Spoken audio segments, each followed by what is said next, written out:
welcome to Georgetown University in Qatar, or the School of Foreign Service in Qatar, of which I have the honor to be the dean. My name is Gert Nonneman. My own specialization is actually in regional politics of this region, in fact.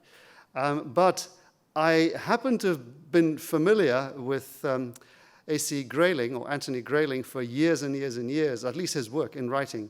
As I told him earlier, not necessarily his most specialist philosophy works, but he's done a huge amount beyond his work, his strictly specialist philosophy works, on more generally accessible works of philosophy, things that explicitly link philosophy to daily life, or to life. In fact, some of the subtitles of his works that I first came across were The Meaning of Things, and the subtitles Applying Philosophy to Life, and The Reason of Things, Living with Philosophy, just to give you a sense that as a renowned a philosopher as Professor Grayling actually is one of those few who really reaches out to a broad public in a number of ways, by writing books such as the ones I just mentioned as an example, and by being very prominent in a number of other publications, such as the Guardian newspaper, but also particularly one of my favorite magazines, Prospect magazine. And I believe he's also on the board of directors of Prospect magazine. So that gives you some kind of sense of that aspect. He has, however, also put some of his thought into practice in one particular area, and that's the area of education. He's currently the master of the new College of the Humanities, which really his project, a new approach to freeing up education, applying new types of principles, and going one's own way. Perhaps, I don't know if he will, of course, tell us more about his vision of education, so perhaps a bit about New College too, where he's also the professor of philosophy, but he's got a long career in the field of philosophy. He was educated, amongst other places, at Oxford, and then later also taught there. He's still, I believe, a fellow of St. Anne's College. But for the longest time, he was professor of philosophy at Birkbeck College, the University of London, I think from the early 90s, until 2011, when he established New College of the Humanities. I'll just pick out a few of the titles of his other books from a list of somewhere around 30, and that's not counting the articles. Going chronologically, The Refutation of Skepticism, The Future of Moral Values. I then come to The Meaning of Things and The Reason of Things. And then a book that again jumps out at you as, I'd like to read this. What is Good? The Search for the Best Way to Live. Another one, Ideas That Matter, a personal guide for the 21st century. And just two more, The Good Book, that is bound to intrigue. And finally, The God Argument. He's also done a biography, including a biography of the philosopher René Descartes. Anthony Grayling is a fellow of the Royal Society of Literature and also of the Royal Society of Arts. He's also vice president of the British Humanist Association, and again, I will leave it up to him to say whatever he wants to say or doesn't want to say about that.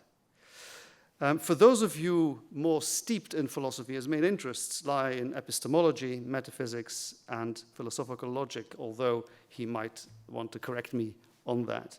But as you can see, this is someone with a huge academic track record, but all an equally huge ambition and success in engaging with life for other people, even those who don't know they're philosophers. And I think on that note, I will simply repeat my welcome to Georgetown University. This is one of the things we want to do. We want to do more than just give lectures and write books and articles. We want to get you all in and engage with you in on these sorts of matters. And I'm particularly grateful this time we've been able to do it together with Doha College. So let me invite Dr. Stefan Sam up to the podium.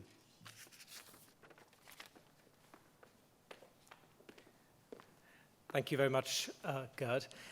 Good evening, ladies and gentlemen. I'm Dr. Stefan Sam. I'm the principal of Doha College, and I'm particularly grateful for the opportunity to say a few words here tonight to mark this joint venture between Doha College and Georgetown University. And there's already quite an interesting symbiosis between the two of us.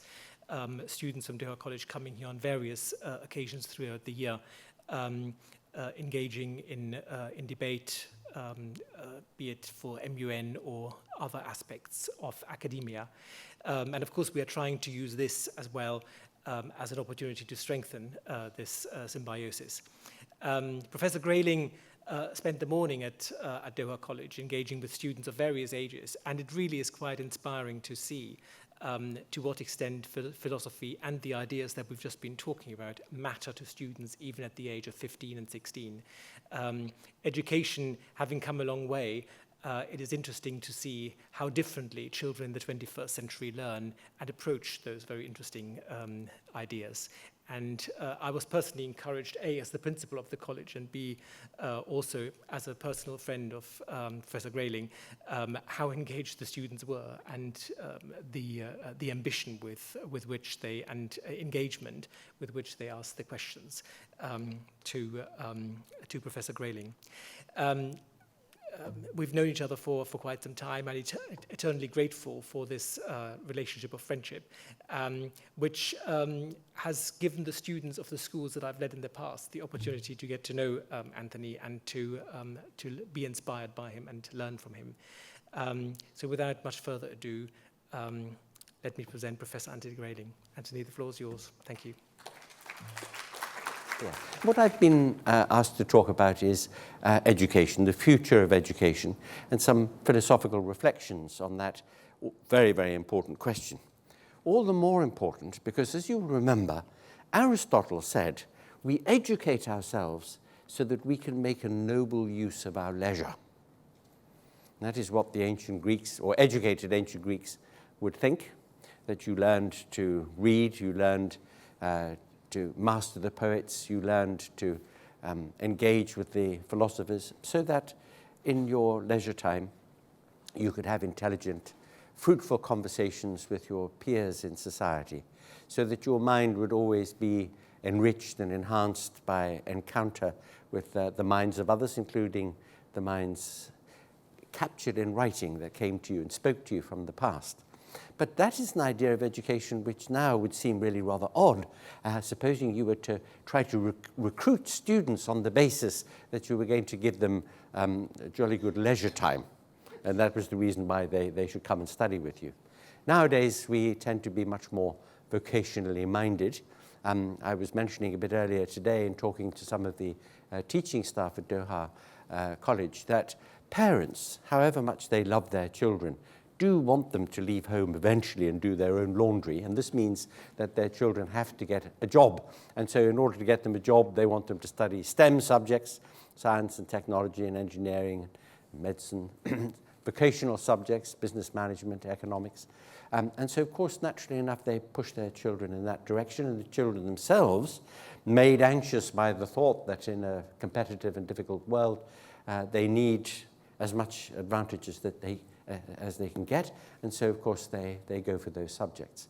Now, what they fail to recognize are two things. Firstly, that education as such, no matter in what subject, is something which provides a much, much more accurate and flexible way of thinking, and particularly when it's the humanities which are being studied, a wide horizon of view of human affairs, in itself a tremendously valuable thing to have. They forget that although it's a wonderful thing to have a great career, to have a job that you so love, that it puts you in mind of that Chinese saying, I leap from my bed and hasten swift as a thirsty cat to my work. Well, if you felt like that every morning when you woke up, how marvelous it would be to live with that kind of sentiment. So it is great to have a great career. And since we're quoting Aristotle, you may remember him saying in the Nicomachean Ethics, the well-resourced life, that means a life with a good salary, is one that has all the more opportunity to be a good life. And that's true, because if you have resources, you're in an even better position to be able to help other people as well, as to enjoy life itself and all its wonders. So this idea that education is a preparation for work and for successful careers is, of course, right, and nobody would wish to gainsay that. But what one does have to do is to remind people that education is not just about careers, because you are not just the job you do, you are also a neighbor, a traveler, a voter, a parent, a friend, a lover, a reader, somebody who does occasionally have leisure. And as such, as somebody rounded with many interests, with many identities that you offer your workmates or your friends or your family, so you need to be equipped. You need to enrich all those parts of yourself. And an education offers that. So it's this juncture that it's important to do what philosophers are always professionally paid to do, and that is to draw a distinction. In this case, a distinction between two aspects of what we call education, because there are two separate things that go on in tandem with one another in the process of schooling, right from the very earliest age, right the way up to higher education, advanced education. And that is, there is a component of the process which is actually a training component, training people how to read and add and subtract, training people how to master the techniques of the laboratory, training people to engage in historical research, training people to be able to think with clarity and flexibility about things. And this is something that we do all the way through the educational process, and the emphasis may change as time goes by. So, for example, with very young children, you have to drill them in their multiplication tables, or at any rate, they used to, but now, of course, you've got an iPhone, so you can just do all your multiplication tables on that. But training people in the basic skills required, because if you can do elementary mathematics, and if you can read, and if you can write, then, of course, the gates are open to all inquiry that might interest you. And that is something that you're trained to do. And training remains a part of the process all the way up in education and advanced education, especially if you're in a vocational or a technical subject. You're being trained to master the techniques, the ideas, the vocabulary necessary to have competence in that area. Let me open a little footnote on that remark about the vocabulary that you need. I mean, imagine two people walking together in a springtime wood. And one of them is a botanist and the other a poet. And we would imagine that the botanist is able to identify every plant, every tree, every bush in the wood. And we would imagine that for the poet, the experience of the wood is the experience of an undifferentiated mass of leaf and flower. And that person is incapable of putting particular names like rose or lily or anemone or so. Well, their experience might, in each case, be a very rich and valuable experience. The botanist may relish the delights of being in that little bit of nature, and so might the poet, but for different reasons and in different ways. But if the poet were to see the wood as the botanist does, she would need the vocabulary that the botanist has. She would need to be able to put names to things, to classify things, to sort things into their kinds. And that is what one learns to do when one learns a way of thinking, a way of seeing, a way of talking about something. So that is part of what it is that training involves in the process of education, equipping people with the conceptual apparatus to make those sorts of distinctions and to recognize things with clarity and precision. But the other part of the process which I think of as education rather than training, even though the two go hand in hand, is the process of maturing the mind, of informing it, of making it more responsive, more perceptive, making it possible to be not merely a recognizer of things, as the botanist might recognize the plants in the wood, but to be able to evaluate, to be good at judging and assessing the worth of things. Having, in other words, a kind of intellectual taste, and as it might be, an aesthetic taste, knowing how to use in order to judge well the canons of reasoning that the training has provided us with. So training and education go hand in hand, and it's the part of that process which really provides the richness of view that we want our students to leave education with, which is education. And that is why Aristotle, in thinking about education, said what he did. We educate ourselves so that we can make a noble use of our leisure. Well, I would adjust that somewhat and say we educate ourselves so that we can make a noble use of our lives, so that we can live with nobility and perception and responsiveness, and be able to see and recognize and think about things more richly and better. I told the staff at Doha College earlier a little anecdote which illustrates the importance of this capacity for evaluation and judgment. And it relates to the fact of the internet. Now, we're all great admirers, I suppose, of the internet, which at the touch of a button and the speed of light can give us information, data about almost anything at all in the world. A most extraordinary resource. You don't now have to go and dig among the dusty volumes in a great library in order to get that information. You just need a laptop, and this is marvelous. But it also, unfortunately, is the case that the internet is full of nonsense. All sorts of people put falsehoods and misdirections and tendentious remarks and rubbish. I mean, it's probably the biggest repository of rubbish as well as of information and data that there is in the world. And therefore, one outcome of an educational process really ought to be to equip people with the capacity to be very, very good at spotting what's worthwhile on the internet and what isn't. And so the anecdote that I told the staff at Doha concerns the French philosopher Bernard-Henri Lévy. You've heard of him, I imagine. Bernard-Henri Lévy, that wonderful coiffure that he has. You would begin to think that it's necessary to have a coiffure to be a philosopher, but it isn't. Anyway, he has one. But he's also rather famous for his sartorial style, because he wears buttonless shirts. Shirts open to his belly button. That's the only button he's got on his shirt, is his belly button on view. Marvelous hairy chest and so on. Big collars. And he goes around always looking very dashing.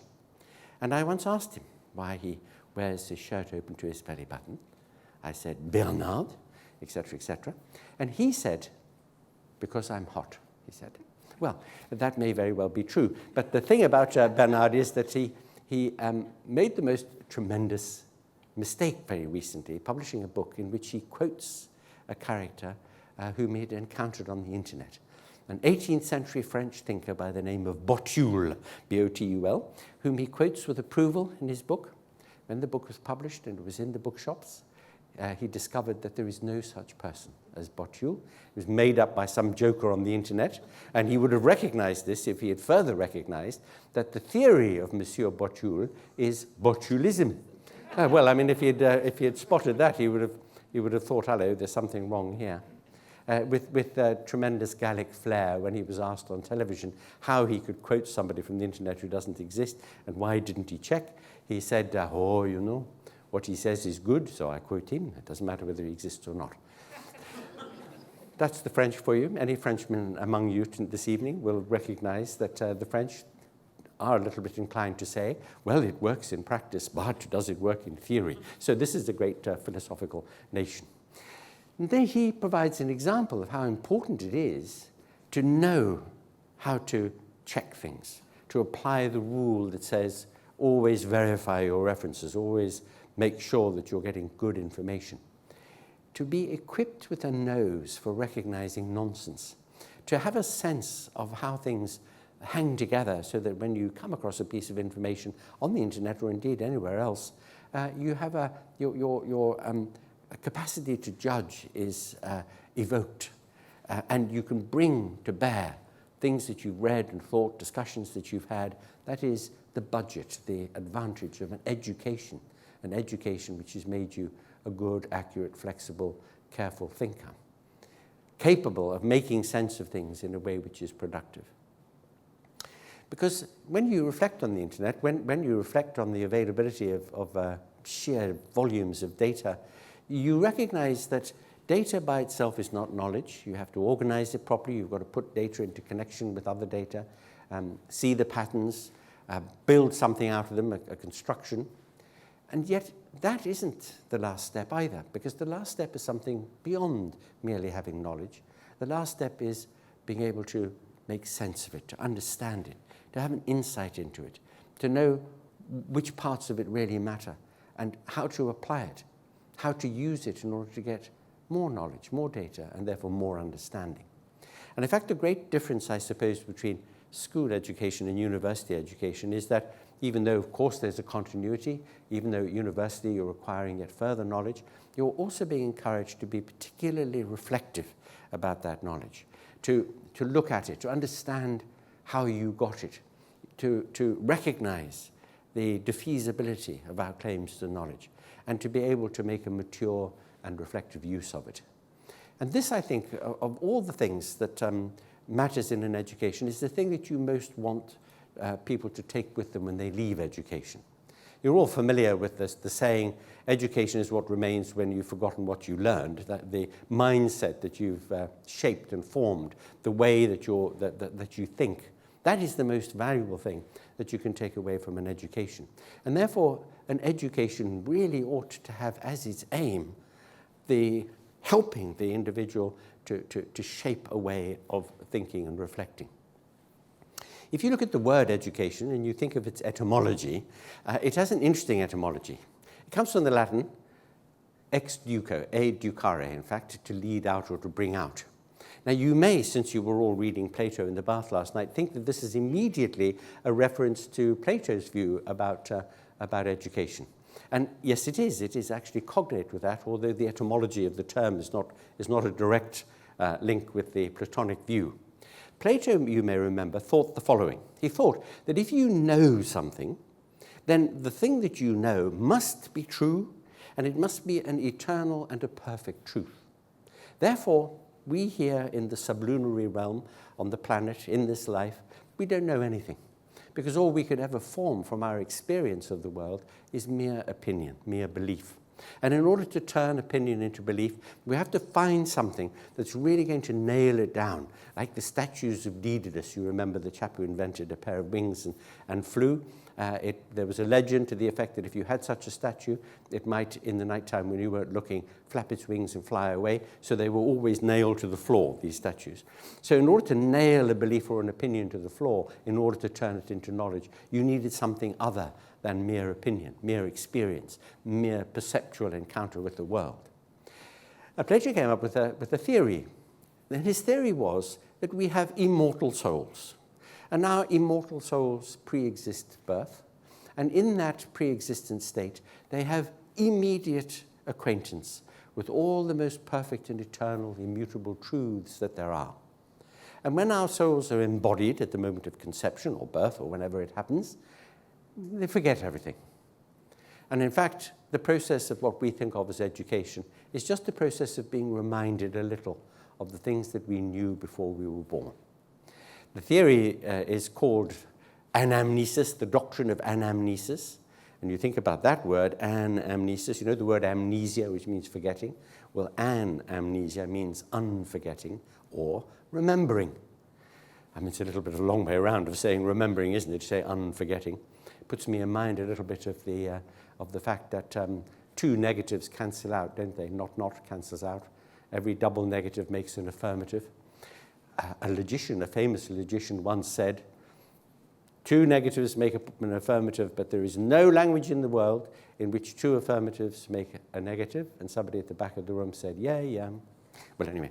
So the doctrine of unforgetting. You know everything before you're born. This is why teenagers are so know-it-all, by the way. It's because they're close to the knowledge that they used to have in their pre-existent state.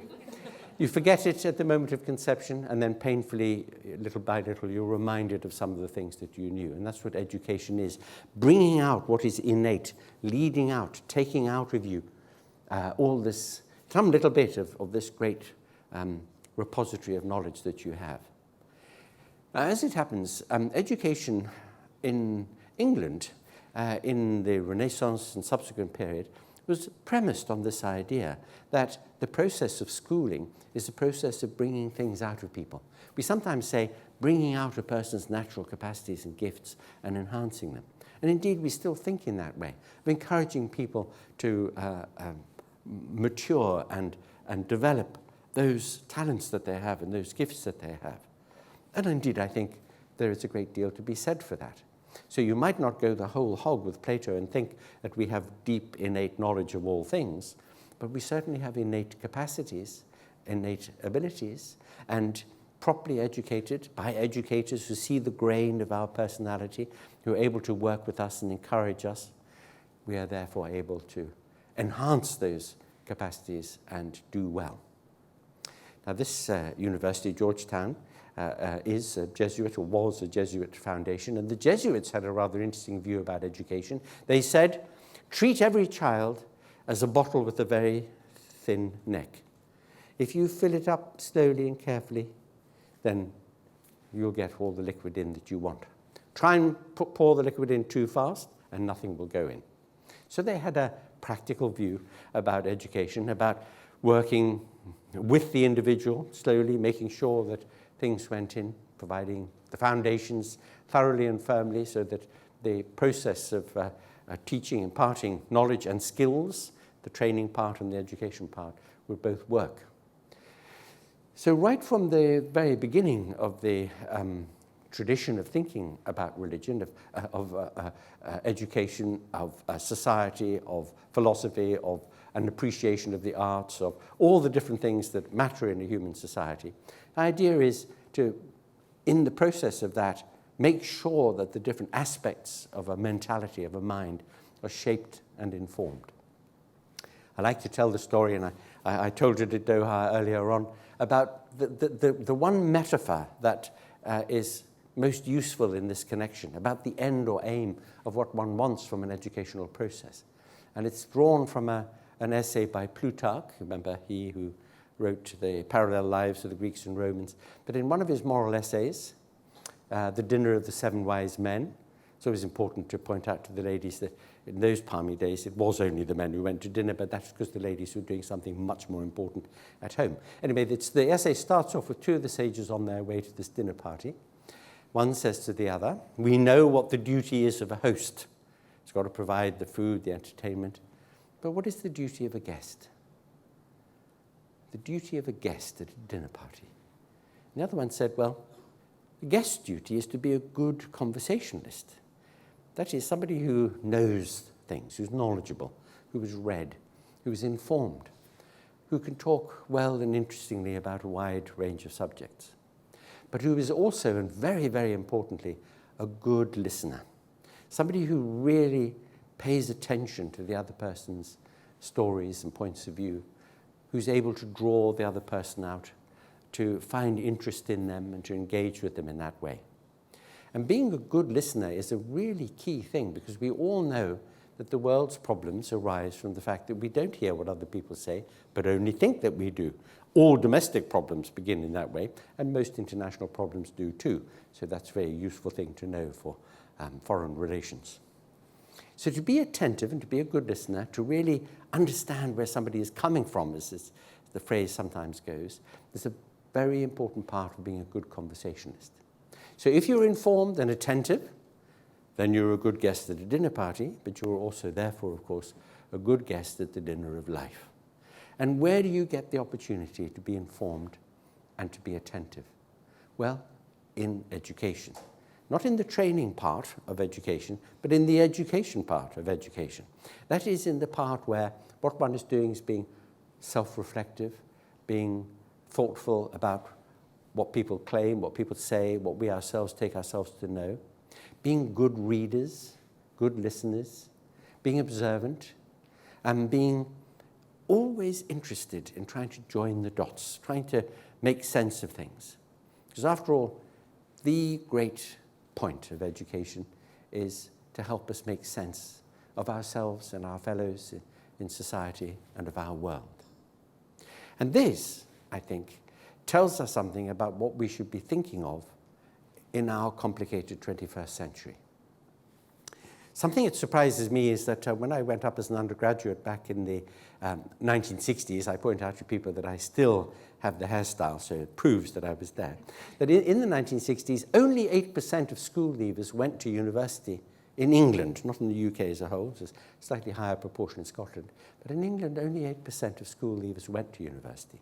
That's a striking fact in comparison to now, when it is over 42% of students who go to university. Things have changed as a result. The university system has moved on a lot in response to this fact.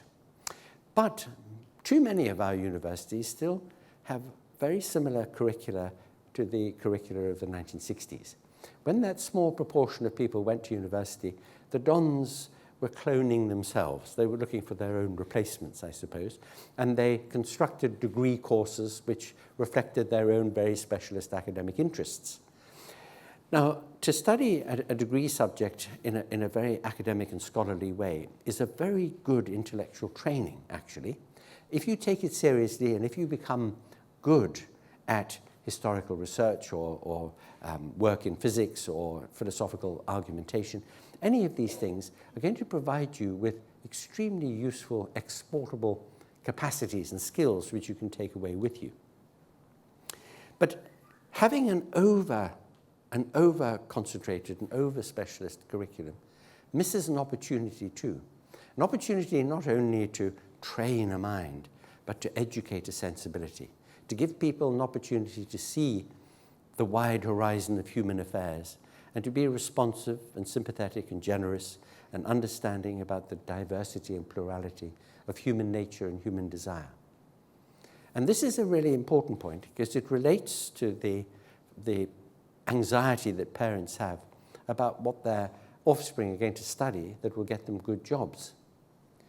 I was telling the people at Doha earlier that a friend of mine who has become an extremely successful businessman, indeed the CEO of a great multinational company based in Hong Kong, told me, a company, by the way, that first had a success and made its money out of smuggling drugs into China, but it's now a very respectable company. It owns great shipping lines and airlines and so on.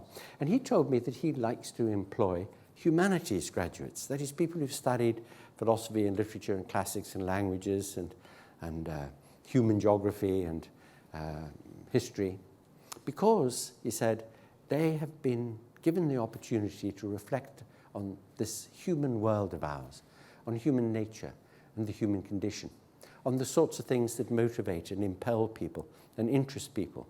Because, he said, I can tell them in just a short time what we do in this company, but as they go up through the ranks, become more senior, take management positions, they're going to have to make decisions about how we relate to other companies and other people and customers and clients and the like.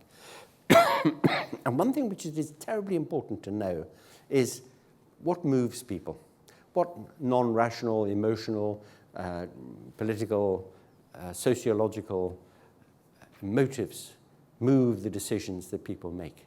Because, he said, in our human world, the human universe, everything that happens ultimately comes down to some human being saying yes or no. It's not automatic, it's not a matter of molecules, it's not a meteorite from outer space. It's a human being having a desire or an interest or an aim. And to understand that and to know something about human motivation, that is a very important thing. Now I ask you this. If you are a very attentive reader, thoughtful reader of literature, of poetry, of novels, if you go to the theatre or the cinema, if you are interested in narratives about human beings and their feelings, their triumphs, their failures, their desires, and if you were thoughtful about those things, wouldn't it give you a great repertoire of insight into human nature, far beyond what you could acquire if you never read or never went to the theatre, if you only had your own experience and that of people very close to you in your geographical environment? To have this expanded view, to have this greater insight, and to get that insight in situations where you discuss and reflect and listen to other people's views about it, is a very valuable and a very enriching thing. And that is something that an education should provide, especially, of course, an education in the humanities, in history and literature and philosophy. So I say to my undergraduates, I say, this great enterprise of education is for you as a person, you as the traveller and the voter and the neighbour and the friend, not just you as the person who has a wonderful career, but for you as a completely rounded, multiple individual with lots of different interests and lots of different encounters with the world and with other people. But it's also going to get you a great job. You know why? Look at these advanced service economies of the world in the EU and the United States of America and so on. All the advanced economies are service economies. Financial services, creative industries, publishing, advertising, PR, education, the law, journalism, the civil service, politics, the whole range of things that people can do out there, all of them benefit from, and indeed very often require, a background in the humanities. Not just in technical subjects or economics or business management, but in this way of thinking about things and other people in the world, which really does provide a lot of depth and perspective.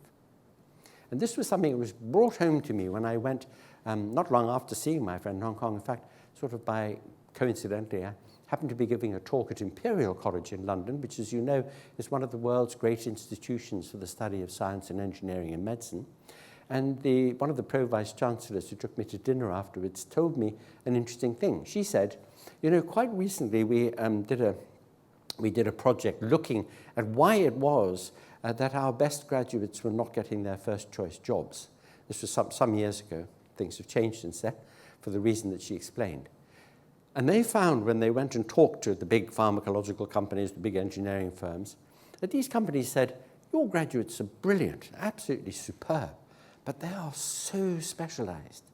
And you know, when they become a bit more senior, they need to know something else. They've got to have a bit of an understanding of this human world that they're engaged in. And for that reason, Imperial College introduced what they call the co-curriculum. That is a strand of humanities studies alongside the sciences that students can take if they're wise. Now, if a great technical STEM institution like Imperial recognized the importance of the humanities, then, of course, so should we all. That's something that should make us sit up and take notice, that education is about the whole person and the whole life, and not just about technique and technicality, becoming a technocrat or becoming expert in some one field of endeavor in a career. So education is about more than training. And in this complicated and difficult century of ours, which we simply cannot predict, I mean, what is going to be asked of people we now educate in 20 or 30 or 40 years' time? What's the world going to be like? Everybody now in education is going to live until they're well past 100. That's the good news. The bad news is they're not going to be allowed to retire until they're about 80 or 90. So they're going to have lots of different asks made of them during the course of a long career. But we don't know what that is going to be. This is the great cliche of our times, that the future is unpredictable, but change is very rapid. So what can we do for them now in education? The answer is we can equip them to be able to reinvent themselves, to retool, to master new ideas, new techniques. What we want is to give them minds that are accurate and flexible, but which also have this panoramic view of human affairs, an understanding of history, an understanding of human nature. If we can help them to shape themselves into beings who are really ready, who are prompt, who are alert, who think, who are good at solving problems, who have this precise way of recognizing a problem and this broad view, which is generous about the great variety of humanity, then we would have helped them to become ready for almost anything that life can throw at them. We can't train them for the last war. We can't assume that the jobs available today and the kind of world which exists today is still going to be here in 20 years' time. So what we have to do is we've got to help them to exercise those mental muscles so that they are always ready to take on these new challenges. And finally, so that they will always take pleasure, take delight and enjoyment out of this thing which education really is in the end. In the end, education is the great conversation of humankind, the great conversation that humanity has with itself. about what it is to live lives that are good and flourishing, with good relationships in them, with good possibilities, with an alertness to how different sometimes people can be, and a preparedness to be generous and sympathetic towards them, and to understand them and to tolerate them and to believe in the freedom of the human mind to think and explore and express itself. And if we were able to do this for our students, we would have done everything that we can as educators. So that is my view about what education is and what it's for, why it matters, and what we should be doing about it. And I recommend that view, the view that education is preparation. Indeed, it is establishing the idea in the individual that life is always a preparation for living it well. Thank you very much.